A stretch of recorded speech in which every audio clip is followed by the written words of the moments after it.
Wish Vilmar, excuse me for using this term, would have the balls to be a man. Magpakalalaki ka. Ayusin mo ang problema mo sa asawa mo. Unahin mo yan. Tama ka dyan. Pero wag mo bastusin yung tao na tumumulong sa'yo sa lahat ng problema mo. Gandang araw sa lahat. Welcome po ulit dito sa atin channel ang Biyahe Ikomida. Maraming salamat sa lahat ng nag-subscribe. Indeed. Punta tayo sa atin topic. February 12, 2025. Derek, sinabi ang kalagayan ng babaeng naiugnay kay Vilmar, pati yung boyfriend na sasaktan na. Sa panayam sa kanya ni Ogie Diaz patungkol sa issue kamakailan nina Andy Agenman at partner nitong si Vilmar, nagbigay ng update si Derek sa kung ano na ngayon ang lagay ng babaeng naiugnay kay Vilmar na handler, kaibigan din niya.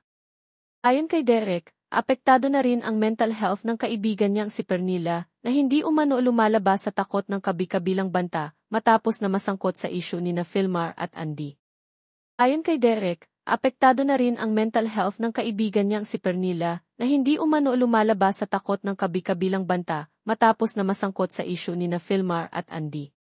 Patatandaang nag-ugat umano ang cryptic post ni Andy matapos na magpatotoo sina Pernilla at Vilmar na parehong simbolo. Ani Derek, mayroon umanong kasintahan si Pernilla na labis na ring naapektuhan, lalo pa at ang pamilya nito ay nasa Siargao. Masaya siya, Pernilla, sa isang relasyon, pagkumpirma ni Derek. Like naman sana iisa rin umano ito sa linawin ni Vilmar sa kabila ng pagkakaayos na muli nila ni Andy. Hindi ako okay. Kasi yung kaibigan ko na kaibigan mo rin, sinaktan mo hindi ka man lang mag-apologize.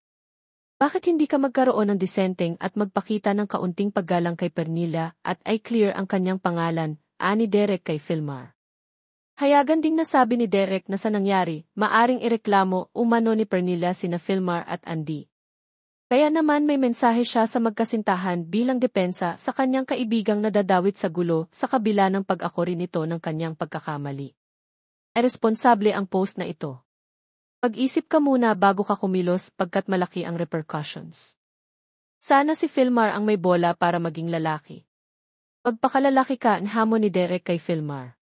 Sorry Andy, ano ang intensyon mo dito? Cause right now I'm believing it was to destroy Pern and hurt Pern. Ang bahagi naman ang naging mensahe ni Derek para kay Andy. Sa lahat ng problema mo, ipagtanggol mo yung tao. Sabi mo okay na kami, di ayusin mo, pakita mo na talaga na okay. Ikaw okay ka na, di ba? Paano si Pern na umiiyak? Kasi puro na lang paninira, gigising siya, yan na lang na mababasa niya, hindi siya makalabas ng pamamahay niya. We live in a world of bashers. It's just like people love to bash. Get the opportunity to bash. And pwede mo sabihin, if you're mentally strong like me, people can bash me, I don't care. But not everybody is like me. And for me to talk to her every day, and she's crying and crying and crying and crying and crying. Sinabi ko sa kanya, mali yung ginawa mo sa tattoo. Pero naiintindihan ko, it's a cultural difference because she's not from here. But she's willing to accept that and apologize for that because the intent, okay, mali ka, she's wrong, she says she's wrong, he understands that, but the intent was not to hurt Andy, the intent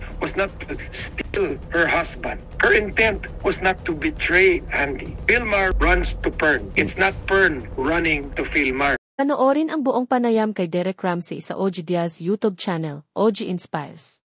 At yan ang ating latest showbiz chika update for today. Huwag kalimutan mag-subscribe. Click the notification bell for more showbiz chika updates, like and share the video at suportahan po ang atin Facebook page. Maraming salamat sa lahat ng nag-subscribe, indeed. Magandang buhay sa lahat, paalam.